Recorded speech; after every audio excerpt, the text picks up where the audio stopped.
Hello, all you super deformed collectors. So I'm filling out my Honda collection in cartoon form here. These are the very first two castings by a brand called TinyQ, which is a sub-brand of the Toy East company, and Toy East makes tiny models and a whole bunch of other stuff, but they do make realistic looking models. But I rather enjoy these super deformed ones. So we're going to take a look at these guys. And they do have normal paint schemes of these cars, but I just had to go with these racing liveries just to mix up my collection a little bit. They come in these cardboard boxes, and inside is a nice Lego clear case that you can stack up, and they have side doors so you can stack them up and not have to remove them or take them apart to access the vehicle inside. The packaging is great because you can see the front, the side, a little bit of the back, and then a little bit of the top as well. So if you actually bought these at retail, you have a pretty good chance of catching any sort of QC problems. But I haven't run into any QC problems from this brand yet, but I don't have that many of them yet. I'm getting there. I'm going to probably get one of each of their castings at some point in time. So you'll see there's like a friction teeth here grabbing this guy. Let me get this other one out as well. They do have a website. You can actually order off their website if you want, and the shipping prices aren't that bad. So that's actually what I did for these. I ordered them online. That one's got some stickers. It's got a crazy background.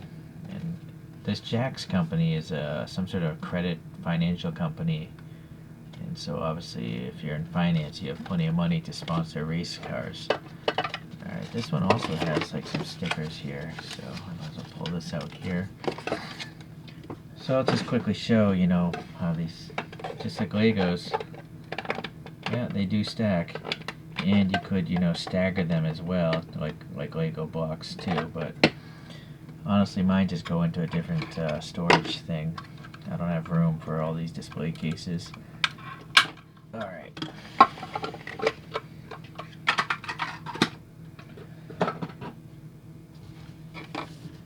I've noticed this in the past. Sometimes these stickers are unnecessary. Like this is a banner here for the windshield, right? It says Honda Primo and Potenza. Okay, well in this case, these would be useful. I had another one that had stickers, but the same graphic was already printed on the car. But this is not the case with these two. Probably because these are, again, are the very first castings from this brand. So, alright, maybe I'll add those stickers at a future date. Let's take a look at this guy. So, this is the real race car with a real livery. I'm not sure if this thing actually did well competitively. I didn't research any of that stuff. If you know, please let me know. I know other, like, true 64 scale companies do make this. Either, I think it's Inno64 that might make this in true 64, or maybe it's Tarmac Works. Alright, well, I mean, the graphics look pretty good. So it has 5 spokes like the real race car. It's interesting that it is blanked off, yeah, but so that's unfortunate.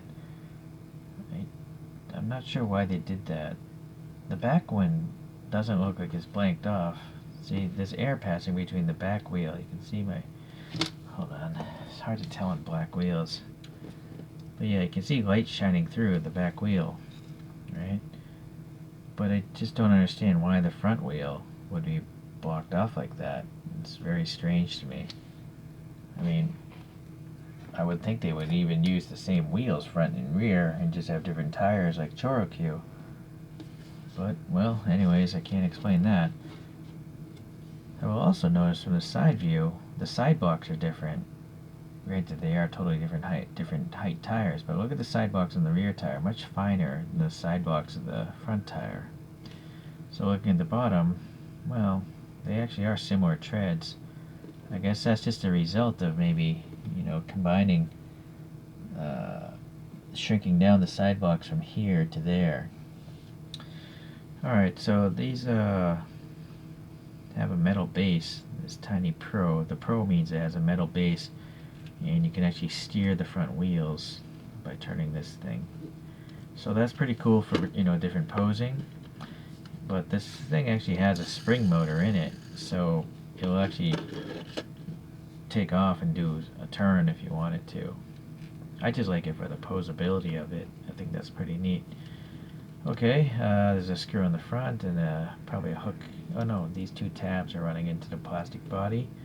There's an exhaust tip here. It's part of the same plastic, I think. A little depression in the middle, so that's good. Looks like there's black paint in there as well. These look like tampo prints, so that's good. The body seems to be white plastic. Tampo printed rear taillights are pretty good. I don't know what these round things are. Are they fuel filler gates or something? The Honda badge looks good. And then this canopy, I can't tell if that's clear or not. No, I can see the pick through it, so it's just a really dark canopy. Okay. So yeah, this race livery is just everywhere, and it's pretty well done. I don't see anything wrong yet, at least in the graphics. Nothing smudged or anything like that. Here's a little door handle. Yeah, the headlights are looking great. You know, they're clear plastic. There's a chrome piece behind it with light bucket details, and then a little orange for the turn signal. There's some black paint here in the grills. Looks good. And the mirrors themselves are separate pieces, I think.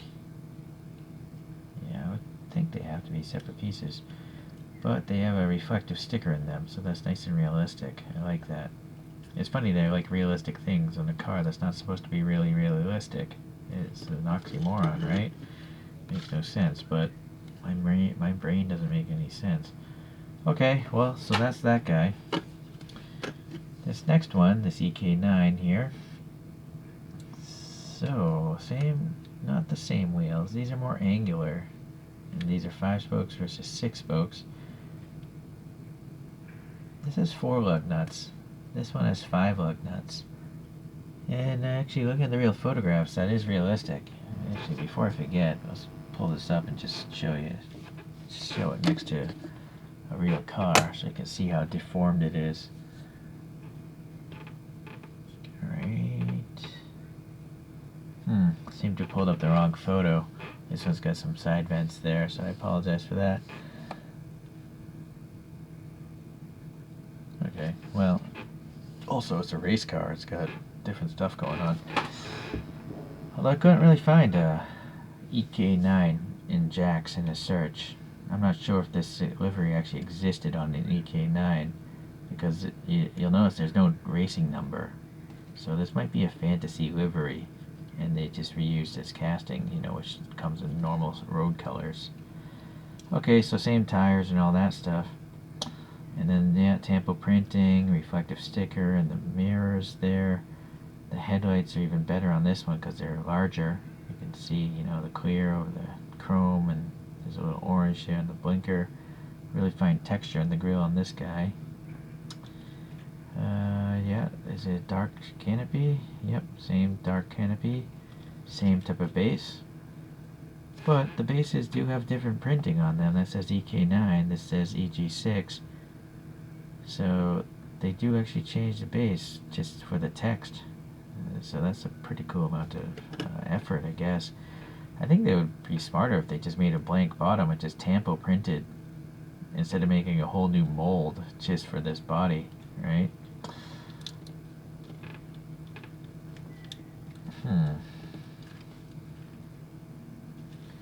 That's actually pretty hard to turn, or I just don't have any fingernails. I have them turning separately, different ways. Alright. Yep. Nice metallic red here and silver. Some sort of Japanese text, I'm assuming, there. And then the sponsorship all looks good. The Honda badge looks good. And the Honda badge here looks good. So it's a really nicely done vehicle. In particular, it's all this printing, you know, it looks pretty much perfect. I don't see anything wrong with any of it. But there's so much that could have possibly gone wrong, you know, with so many different colors. That is quite amazing that they did such a good job. Alright, let's take a look at a couple other models.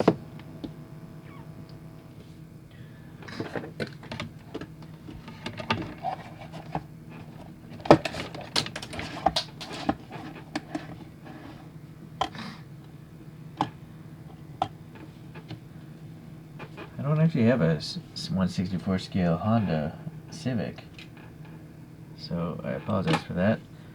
So I do have a Toyota Starlet, which is kind of a hatchback, right? And this is made by BM Creations. So I think that's really the best 1/64 scale reference I have.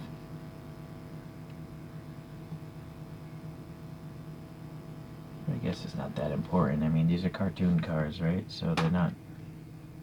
I just do it just so you can see how it compares to other 64 scalers, but really the best comparisons are other, like, deformed vehicles. So I have this choro-q from the Initial D set. It's the Chureno from Initial D. And then I have this Honda City Turbo. I think that's an older one. The nice thing about this, it does say the year. This is from 2001, this casting, that model. Did I see a year on this? Alright, so that's the problem with TinyQ. They don't actually write the year when these were first put out. So in 10-20 years, you know, if you buy these used off eBay, it's going to be hard, unless you do a lot of research, to know the value of something, you know, because you don't know how old it is. So that would be great if they added the year, but oh well. Okay, so those are some other models. I do feel these should have a separate spin on a racing coaster here, them being race cars.